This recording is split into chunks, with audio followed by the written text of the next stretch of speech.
Olá, gente, sejam muito bem-vindos ao meu canal. E se você gosta de casos criminais, casos misteriosos e sobrenatural, você chegou no lugar certo. E hoje eu vou falar para vocês sobre um caso que deu origem a um filme muito famosinho, chamado A Órfã, que é um filme de terror e eu acredito que muitas pessoas devem saber sobre ele ou já devem ter assistido. Então, antes de começarmos, deixa aí o seu like para estar engajando esse vídeo e se inscreve no canal para estar por dentro dos próximos vídeos. E a gente teremos vídeo toda sexta, então não perde. Bárbara Chkalova, ela nasceu na República Tcheca em 1974 e ela sofria de alguns distúrbios hormonais de crescimento e também sofria de severos transtornos mentais, que permitia que sua aparência física e seus traços vocais fizessem aparecer como uma adolescente de 12 a 13 anos, mas ela tinha 30 anos. E ela também fazia parte de uma seita. E o que acontece é que o pai dela, ele era líder de uma seita macabra, bem radical. Era chamado de Movimento do Grau, era um grupo religioso cheio de dogmas rígidos sobre purificação, sacrifícios e obediência cega. Agora eu vou contar um pouquinho para vocês sobre a Clara e a Catarina.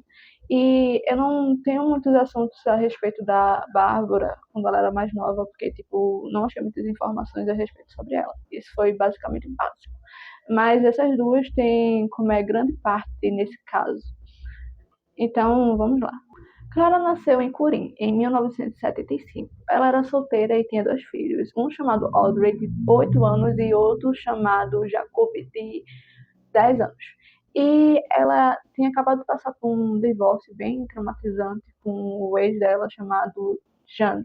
Isso deixou ela muito fragilizada emocionalmente e também muito com facilidade de ser manipulada. Geralmente ela era muito manipulada pela sua irmã mais velha, a Caterina. Deixa eu falar um pouco para vocês sobre a Caterina, a irmã mais velha da Clara. A Catarina Mauelova, ela nasceu no dia 7 de agosto de 1973 e ela trabalhava no Centro de Apoio para Crianças e Adolescentes. A Catarina, ela tinha uma personalidade muito forte e ela exercia uma influência muito grande sobre a Clara. Agora eu queria lembrar aqui algo para vocês, que a aproximação entre a Bárbara e as irmãs aconteceram através de uma faculdade que elas estavam fazendo. E, não tem muitas informações, sobre a data que aconteceu ou o ano, mas se dizem que foi numa universidade. Quando a Clara se separou, ela foi com seus filhos morar na casa da Catarina, a sua irmã mais velha, e foi lá que todo o pesadelo aconteceu. Elas inventaram de enfiar a Bárbara para morar junto com elas, e, a Bárbara, ela meio que, como eu disse, ela não girava muito bem, ela tinha alguns problemas psicológicos. E também, tanto a Clara quanto a Catarina, ela também tinha uma estabilidade mental muito grande. Com a influência da Bárbara, as irmãs até se inscreveram ao culto chamado Movimento Graal, que era o grupo que o pai dela fazia parte, que se baseava nas escrituras entre 1923 e 1938, pelo alemão Oskar Ernst. Eles até passavam uma mensagem bonita afirmando que os homens poderiam chegar no paraíso fazendo as coisas boas. Mas um dos preceitos do grupo era que seus integrantes estavam livres para fazer qualquer tipo de coisa. Coisas livres de tabus sociais, como incesto, canibalismo e homicídio. E, além disso, eles apoiavam também a escravidão e o maltrato infantil. Logo após a Catarina, junto com a Bárbara, convenceram a Clara que a Bárbara, que já tinha lá seus 33 anos, era só uma garotinha órfã indefesa, que tinha 13 anos e ela era chamada de Nika. Isso deixou a Clara tão manipulada com essa história que ela chegou a entrar na justiça para adotar a Bárbara como filha. Dentro da casa, a Bárbara começou a fazer um joguinho duplo. A Bárbara, ela meio que se comportava de uma maneira dupla. Em parte, era uma mulher adulta e por fora ela era uma garotinha frágil, fofa, que só precisava de carinho. E, no outro lado, ela dizia que canalizava ordens espirituais de um líder misterioso superior chamado Doutor. Ela usava isso como um falso pretexto para expurgar o mal e limpar o espírito dos filhos biológicos da Clara, que aparentemente não era bem isso, não. A Bárbara ela tinha um certo ciúmes pela Clara, ela começou a pegar um tipo de consideração de mãe pela Clara. E foi aí que a Bárbara, junto com as irmãs, começaram uma rotina de tortura grande contra os filhos biológicos da Clara, o Audrey e o Jacob. Então agora eu vou contar para vocês um pouco das torturas que elas fizeram com os meninos. Mas quem tiver gatilho, passa essa parte, gente, porque é um pouco pesado. Os meninos foram trancados nus em um cômodo bem escuro e acorrentados no chão. E elas iam lá e queimavam eles com cigarro e também com ferro quente. Elas também mancavam muito eles e também davam as suas peles com faca. E além de tudo isso, deixavam os coitados com fome e sem água. E chegou a um ponto tão horrível de crueldade que elas já obrigaram eles a comer a própria pele. Teve até um momento muito desumano que aconteceu. Foi um dia que a Catarina não estava em casa. A Bárbara convenceu a Clara de amarrar o filho dela mais velho, o Jacob, e tirar pedaços da pele dele e das pernas também e comer. Elas basicamente praticaram canibalismo na frente do garoto. E isso é horrível, sinceramente. É um caso muito pesado. E entre tantas torturas que aquelas crianças estavam passando, teve um certo momento que teve um fim. Em maio de 2007, um vizinho comprou uma babá eletrônica para monitorar o seu bebê. Só que o aparelho começou a pegar sinal da casa ao lado.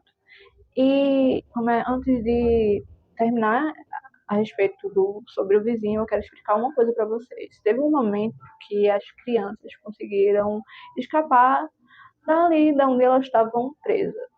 Não sabe muito bem como é que eles fizeram isso, mas foi basicamente um milagre.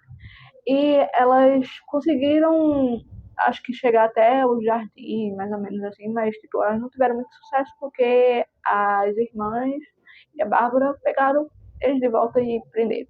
Então, elas decidiram basicamente colocar mais segurança para ver o que eles estavam fazendo. Então, basicamente, colocaram câmeras naquele local onde eles estavam. Então, dando continuidade a respeito do vizinho, o vizinho, então, ele olhou pela tela e ele viu uma imagem bem desumana e horrorosa sobre o Audrey. Ele estava acorrentado no chão e ele estava em uma situação precária, sabe? Ele chamou os policiais imediatamente e eles vieram. Invadiram a casa e acharam as crianças ali em uma situação horrível. Eles estavam muito desnutridos, sabe? A Clara foi pega ali em flagrante, ela e a irmã dela. Mas aconteceu algo que vocês não esperariam. A Bárbara começou a fingir que era uma menininha inocente e que era vítima. E é incrível que os policiais caíram muito bem nessa, sabe? Porque a aparência dela física dava muito a entender que ela era uma criança. E eles então levaram ela para um abrigo infantil, temporariamente. Mas na mesma noite ela fugiu com a ajuda da seita que ela fazia parte. Durante esse período, sabe, que ela tinha fugido, os policiais estavam, tipo, investigando ainda o caso em si. Eles pegaram até sangue dela e fizeram um teste de DNA. E, tipo, eles descobriram que ela não era uma garotinha, sabe? Ela não era uma criancinha. Ela era uma mulher já de 33 anos. Então, de fato, eles tinham visto toda a identidade dela, sabe? Que ela não se chamava Nika, que o nome dela era Bárbara Skalova, e também que ela tinha participado da tortura junto com as irmãs. Então eles foram atrás dela. Enquanto isso, a Bárbara fugiu para a Noruega. Ela mudou completamente sua identidade, ela raspou o cabelo, amarrou seus seios com uma faixa e também começou a se identificar como Adam. É um menino que nasceu na República Tcheca, de 13 anos. Com documentos falsos que a seita deu para ela, sabe? Para ela se disfarçar. Ela se matriculou numa escola primária em Oslo e viveu durante meses convivendo como criança. E com outras crianças também, e professores. E ninguém desconfiou que, de fato, ela era uma mulher de 33 anos, sabe? Mas a casa caiu para ela, sabe? Em janeiro de 2008, quando a Interpol emitiu um alerta vermelho com o rosto dela para os policiais da Noruega. E eles localizaram ela imediatamente e apreendeu e mandou ela de volta para ser julgada com as irmãs. Ela pegou 5 anos de cadeia, que eu achei que foi pouco. E a Clara pegou 9 anos e a Catarina pegou 10. E por mais que, tipo assim, foi mais pelo comando ali da Bárbara, sabe?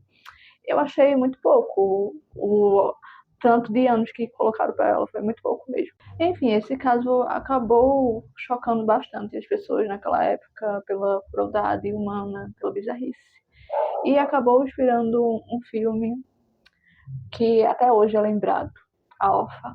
E se você já tem assistido esse filme ou já tem ouvido falar sobre esse caso, comenta aí nos comentários para mim saber. E me digam novos casos para que eu possa estar trazendo aqui para vocês. E é isso, até a próxima.